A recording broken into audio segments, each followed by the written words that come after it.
A giant steps onto a valley floor, his iron spearhead glinting in the sun, carrying armor measured precisely by a specific number.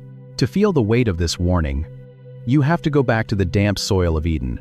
Babylon eventually falls. The gold is plundered. The massive statue on the plain of Dura is torn apart and melts back into the history of fallen kingdoms. But the pattern does not die. The beast of human striving just changes its name. It changes its weapons. It waits for the 1st century, for an exiled apostle on a rocky island, and for a vision of a new empire that wants to stamp its math directly onto your skin. That echo does not stop in the ruins of Babylon.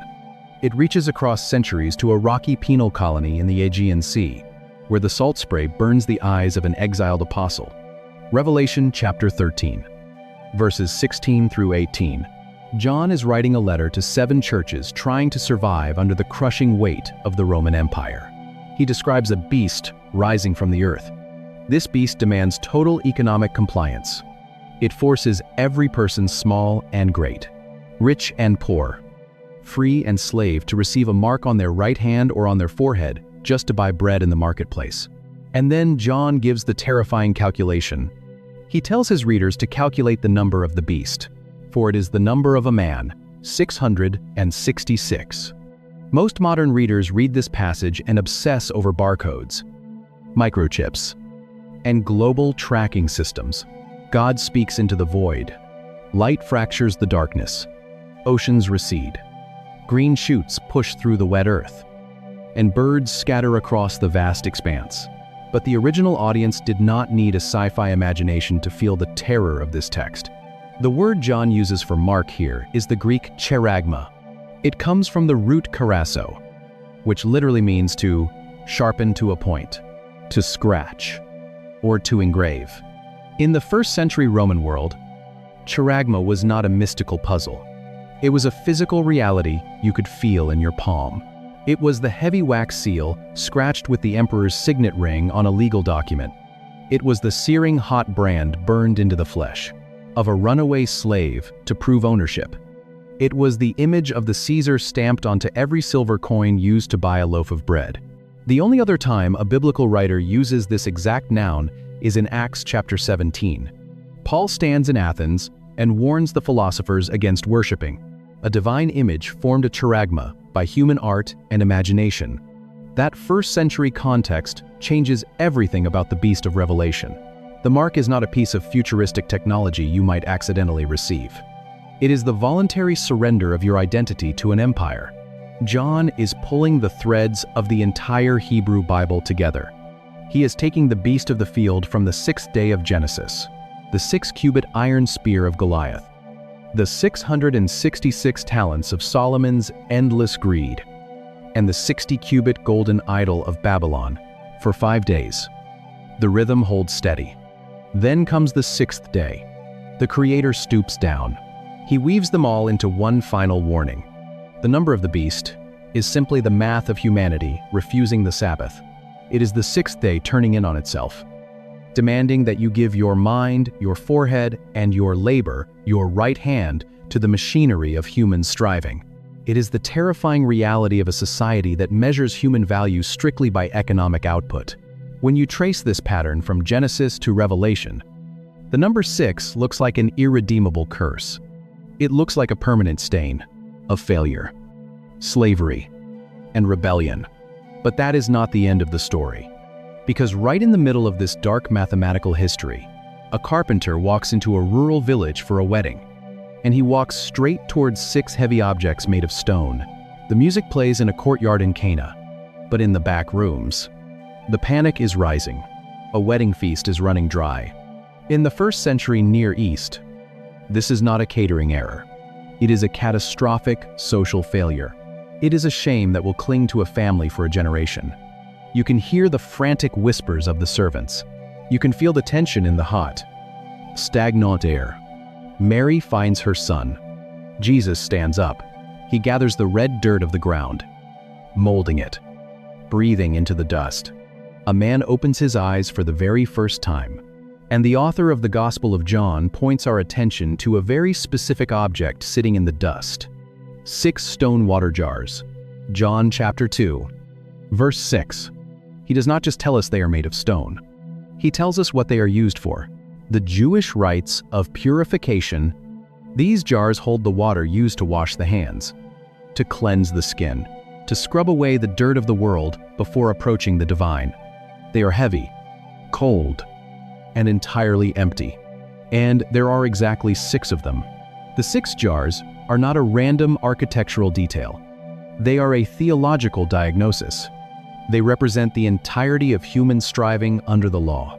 They are the sum total of our endless attempts to make ourselves clean by the sweat of our own brow. It is the exhaustion of the 6th day, carved into heavy stone. Sitting dry in the dirt, humanity has tried everything. We have followed all the rules. We have washed our hands 1,000 times, and the wine has still run out. Jesus does not shatter the jars. He does not throw away the 6. He commands the servants to fill them to the brim.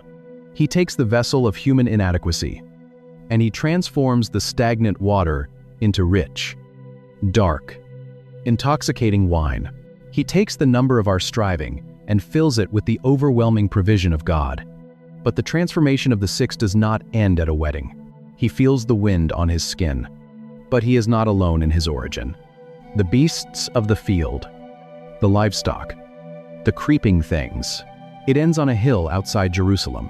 Fast forward 3 years, another crowd gathers. Another Friday, the 6th day of the week, a man hangs on the splintered wood of a Roman cross. His back is shredded.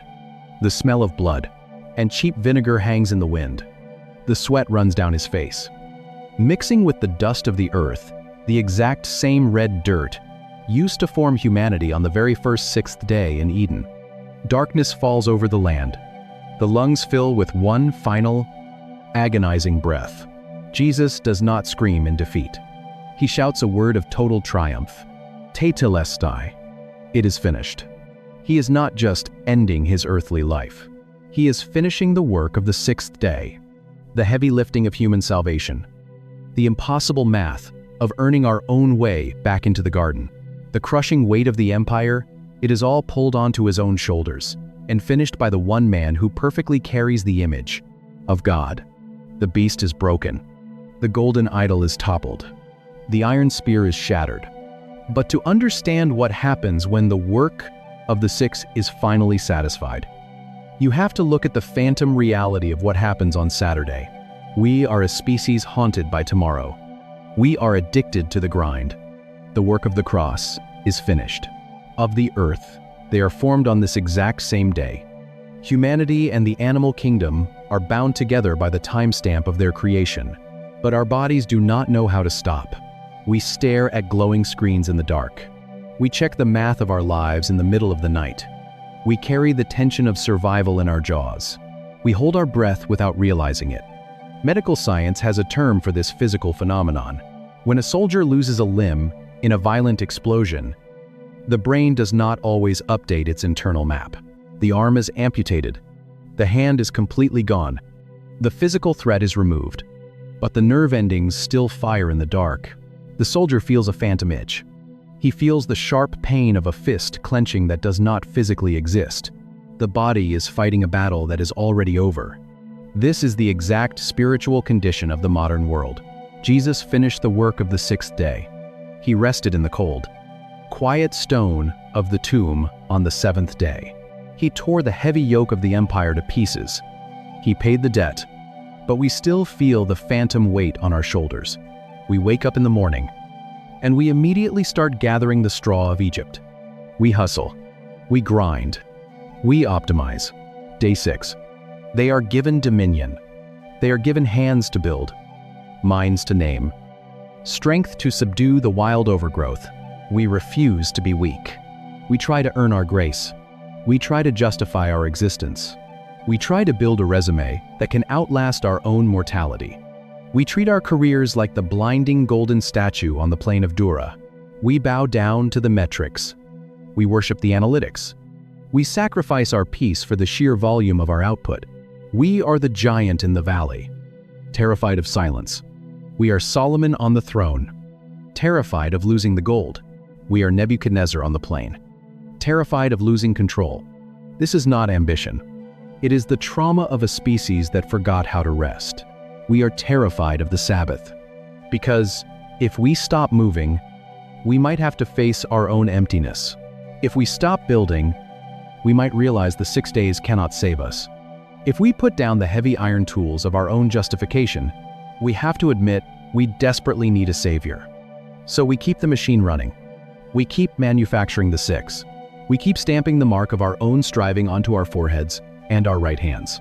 We stay permanently trapped on Friday, fighting a phantom war against a beast that has already been broken. It is a day of massive, staggering productivity. But the day itself does not hold the crown of the week.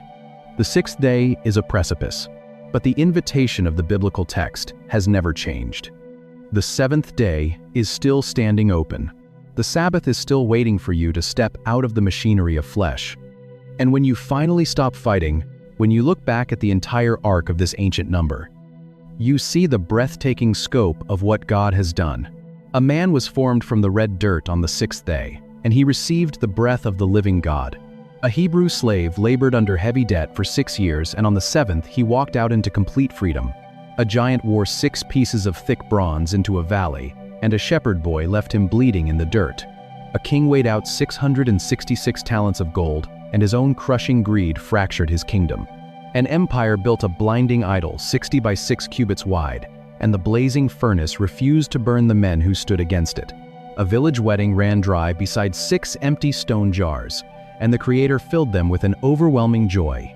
A Savior hung on splintered wood on the 6th day of the week, and the relentless machinery of human striving was shut down forever. It is the height of human capability, standing right on the edge of the sacred. The creation is brilliant. It is highly functional. Same number, same God, but maybe the part that stays with me most is those heavy stone jars sitting in the dust of Cana. 6 of them, carved for the ancient rites of purification, carved to hold the water for our endless, exhausting attempts to wash our own hands, to make ourselves clean, to prove to the divine that we are finally good enough. And Jesus does not shatter them.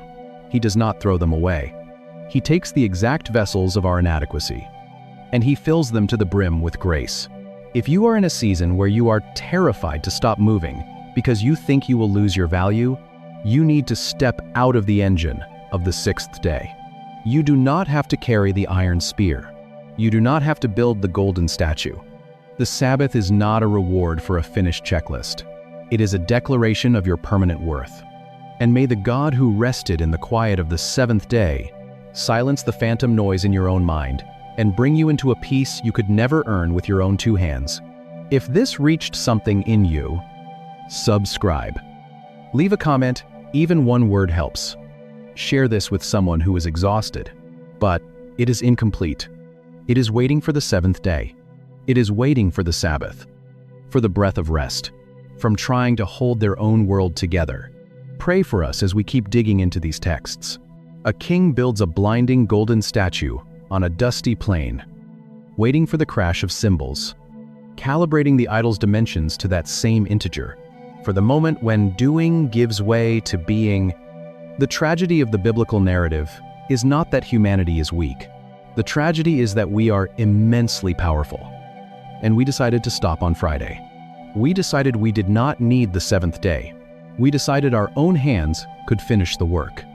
And the moment humanity settles for the 6th day, a shadow falls across the rest of the text. Because when you refuse the 7th day, you do not just stay stationary. You begin to build an architecture of flesh. To understand the architecture of flesh, you have to look at how the ancient world measured human effort. Exodus chapter 20, verse 9. Israel is standing at the base of a smoking mountain, their lungs still recovering from the dust of Egyptian brickyards.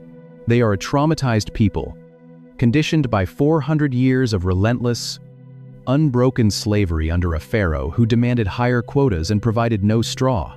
And from the thick cloud on the summit, God gives them a command: 6 days you shall labor, and do all your work. The word translated as 6 here is the Hebrew shishah. It is the standard numeral for 6 in the ancient text, appearing over 270 times in the Old Testament. But it is never used carelessly. It consistently measures the limits of human endurance. An empire marks its citizens for commerce, threatening starvation for anyone refusing the stamp on their right hand, and the boundaries of human authority. It is the exact number of years a Hebrew slave was permitted to work in bondage before his debts were cleared. Exodus 21:2 states it clearly, 6 years he shall serve, and in the 7th he shall go out free. It is the number of steps leading up to Solomon's massive ivory throne. It is the number of cities of refuge built to protect a man guilty of manslaughter. That consistency changes everything. When God limits Israel's labor to Shisha, 6 days, he is setting a hard boundary line against the empire of Egypt. They just escaped. 6 is not a quota you are forced to meet. It is a boundary you are not allowed to cross. Egypt was a society permanently stuck on the 6th day. It was an empire built entirely on human striving, on the crack of the taskmaster's whip, on the endless accumulation of wealth, through the sweat stinging the eyes of the oppressed.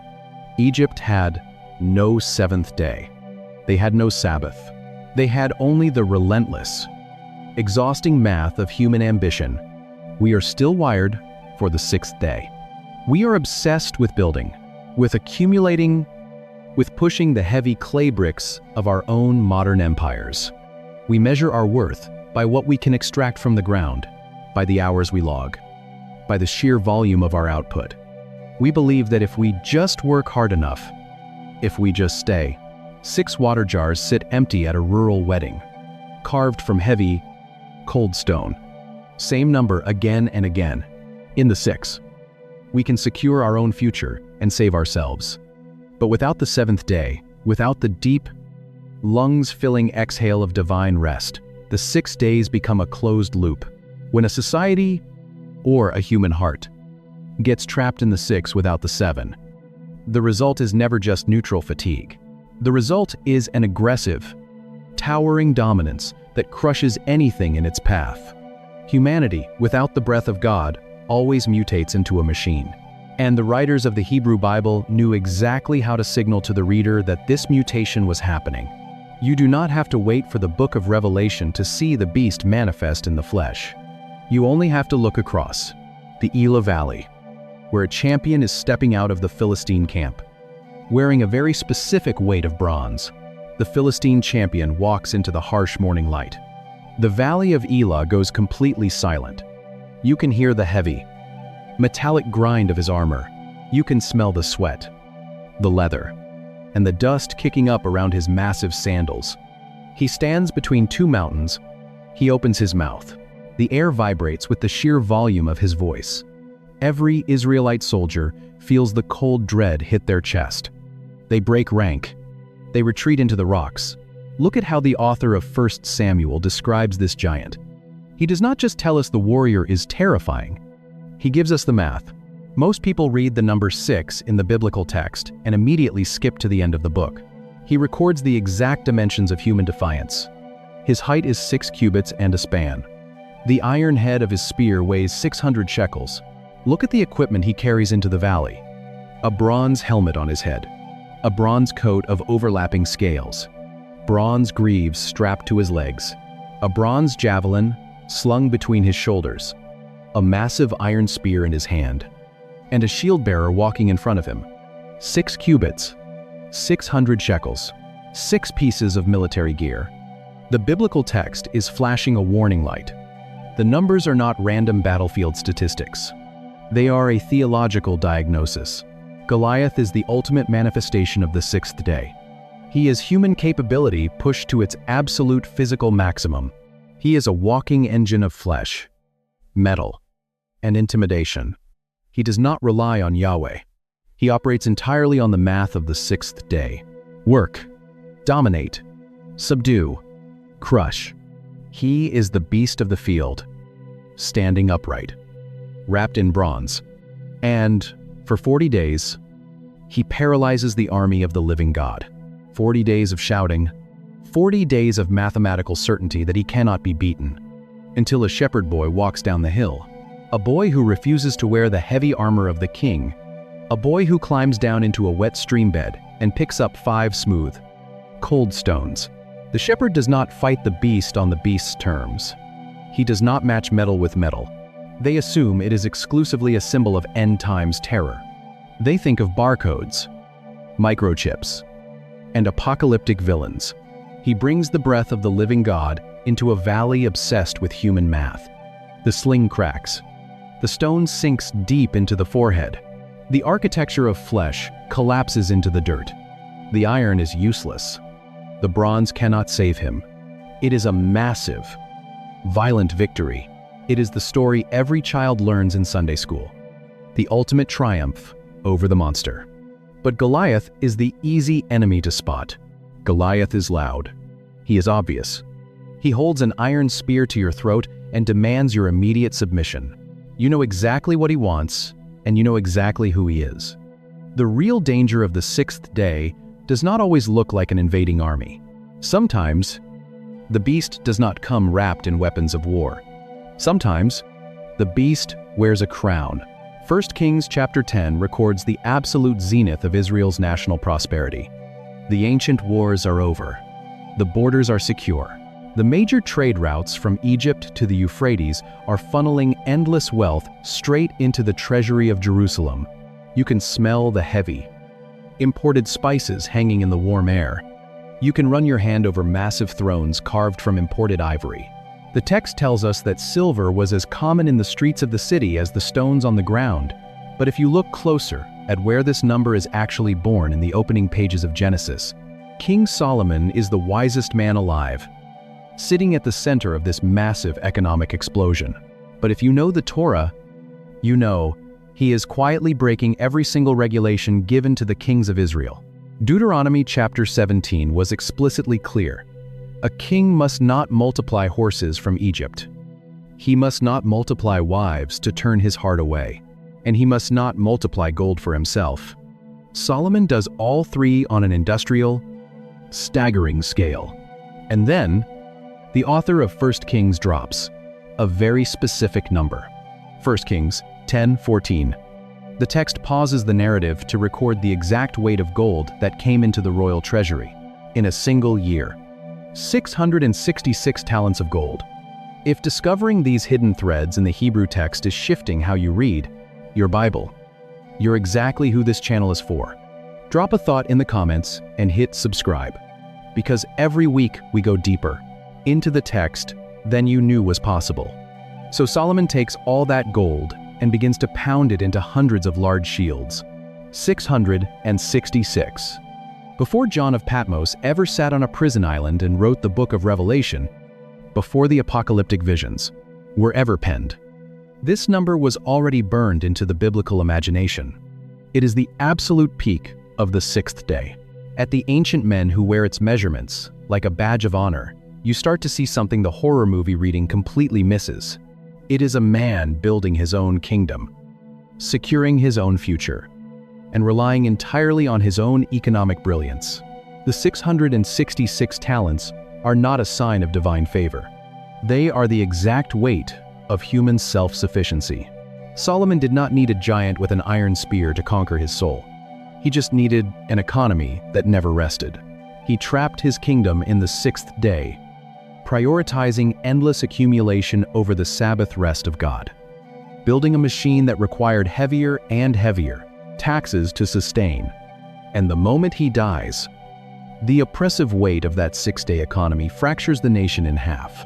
But the detail that makes this terrifying is what the next empire decides to do with the exact same numbers. An empire builds a statue. An empire demands worship. An empire measures its power in gold and obedience. The desert wind burns across the plain of Dura. The Babylonian sun glares off a blinding pillar of solid metal. The furnace roars in the background. You can feel the intense heat radiating off the baked brick. King Nebuchadnezzar summons the known world. The satraps arrive. The prefects arrive. The governors stand in line. The judges. The treasurers. The magistrates wait in the choking dust. They stare up at the image.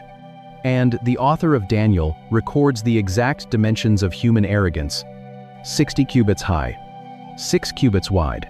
6 is not the number of a monster.